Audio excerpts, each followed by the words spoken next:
আপনার ছেলে মেয়েগুলা যেন ফজরের সময় কয়, এই তাড়াতাড়ি ওঠ, আব্বা কিন্তু লাঠি নিয়ে আসতেছে, এই আব্বা রাগ হয়ে যাবে, আরে আব্বা গালি দিবে, বকা দিবে। দেখেন এখন আমাদের মাঝে না এই শ্রদ্ধাগুলো আর নাই।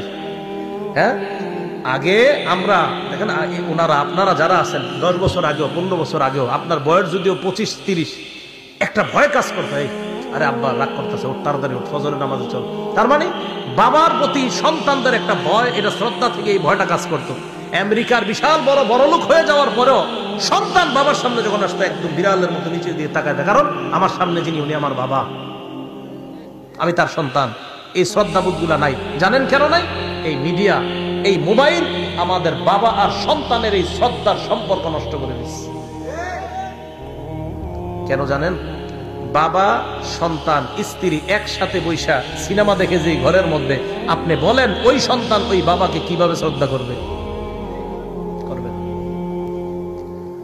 তাহলে 9 নাম্বার, সন্তান পরিবারের উপর থেকে শাসনের লাঠি বুঝে আসছে সবার।